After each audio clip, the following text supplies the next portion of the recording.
So what I would challenge this young man or young woman to do is you have to look inside of yourself to see what you really want. What are you passionate about? We use these words and these little phrases of only the strong survive and all this other crap. They're all just fucking words. I get so tired of hearing people just talking. Like right now, someone may think Goggins just talking. You don't know me. So when I speak from passion. I speak from experience. I speak from suffering.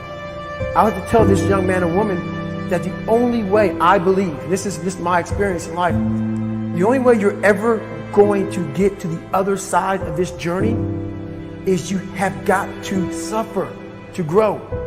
To grow, you must suffer. You can become the kind of person that is so in tune with the values that you have and what you actually want, that when feelings rise up, you can choose to act however you want despite them. Even if you're tired, you can still go to the gym. Even if you're annoyed with your spouse, you can still speak in a manner that's loving. Even if you don't feel like doing that hard work, you can still push yourself to do it. Your feelings aren't a choice. Your behavior and your thoughts are always a choice. Several people live to be 100 years old, and they have great lives, and they have great kids. Their kids go to college and all sorts of stuff. But somewhere in their life, there was a point where they had a decision to make. They can go left or right on this path. Left was the easy route. Right was the hard route. A lot of people take the easy route. And they had a good life that way, but the better life was going to the right side. And you may have 20 years of pain and suffering to get past it, but a lot of us die never truly starting our journey. And I would tell this young person, you gotta start your journey. It may suck, but it will come out the other side where you're coasting. Many people are suffering from battle fatigue. They've been standing a long time, trying to break the addiction, believing for the promotion, praying for that family member, but hasn't happened yet. They never dreamed they'd still be single, still be dealing with the illness, still be trying to get the loan. Now they're tired. Let me encourage you, your time is coming. Your due season is on the way. Don't let time talk you out of it. Don't let discouragement cause you to give up. Don't let negative thoughts convince you to settle where you are. You were born to succeed, to win, to conquer all difficulties, and have all your faculties fully developed.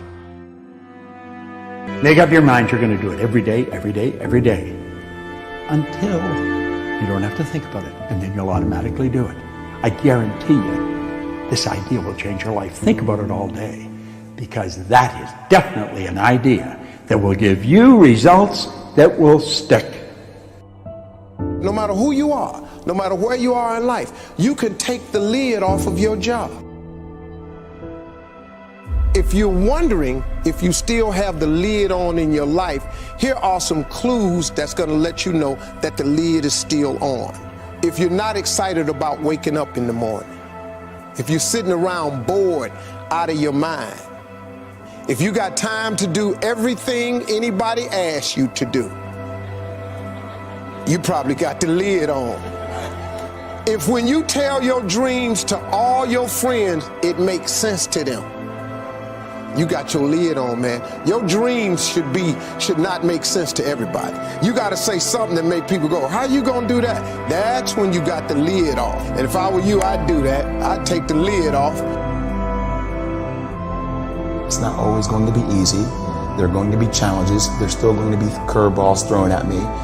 But I can't become introverted. I have to continue to get outside myself, because when you're uncomfortable, that's the only way you're going to grow. Right. So the only way I became successful was going towards the truth. As painful and as brutal as it is, it changed me. It allowed me to become, in my own right, who I am today. You face your fears, you become the person you want to be. You run from your fears, you're not living. You're alive, but you're not thinking the freedom. You're not running the day's running you. You always be the fucking servant, not the master, guys. We all fall down in life, guys. The question is, who gets back up? Again, it's not the potential of the individual. It's not the genetics. It's a perseverance, the never say die attitude. If you constantly keep throwing shit against the wall, eventually something will stick, guys. Never give in to what you want. We need trust, right? We need trust. When we're surrounded by people who believe what we believe and trust starts to emerge, when we trust them and they trust us, we're more willing to take risks. We're more willing to experiment, which requires failure. We're more willing to explore and go somewhere that no one has ever gone before, with the confidence that if we fail, if we trip over, if we turn our backs, that those within our community, those who we trust and who trust us, will look after us while we're gone, will pick us up when we fall over, will help us when we're hurt. Our very survival depends on it. Courage, someone who has the courage no matter what to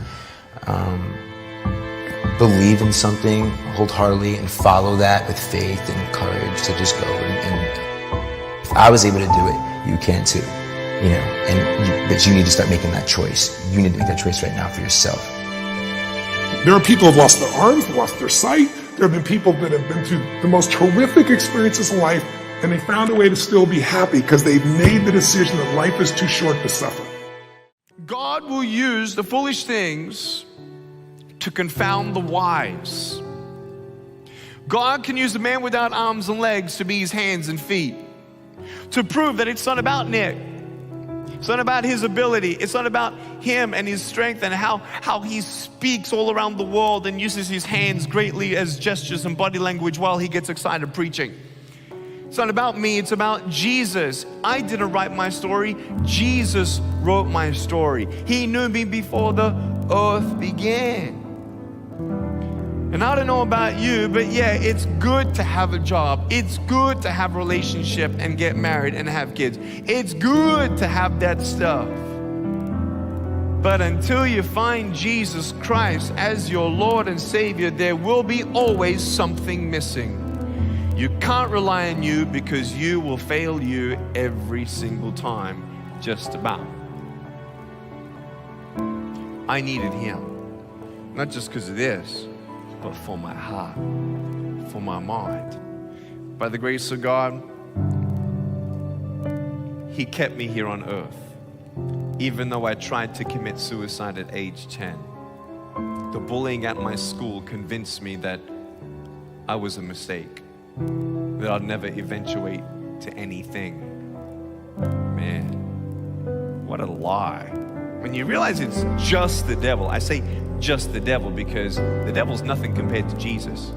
I was listening to the encouragement my parents were saying, but then listening to the lies at the same time. The lies saying, you're not good enough, Nick, just give up. No, I'm wonderfully and fearfully made according to Psalm 139. Oh, Nick, you should just give up. No, I can't do all things through Christ who strengthens me. But what we need healing first is in the inside, and to hear the voice of God. Hearing the voice of God, when you hear a phone ring, you pick it up, okay? When you're sometimes dialing into heaven and it feels like He's not picking up, don't hang up on God, He's listening. I hung up on God because I didn't understand His plan. God said through my parents, Nick, God's got a plan for your life. Jeremiah chapter 29, verse 11. I have a hope, plan, in the future. I'm like, no way, there's no race like that. There's no heaven. There's no God. Look at all the pain in the world. If God loved the world, then why is He letting so much pain happen? Later on, you realize in the Bible, God doesn't give us pain, but whatever the enemy tried to use for bad, God turned into good. I can't do anything with my broken pieces, but there's nothing that God cannot do. I've seen pain. I've seen miracles. God allows things that we don't understand, but I want you to know if you hold on to Him, He'll hold on to you. If you trust in the Lord with all your heart, even when you cannot walk, He'll carry you. When you don't get a miracle, you can still be a miracle.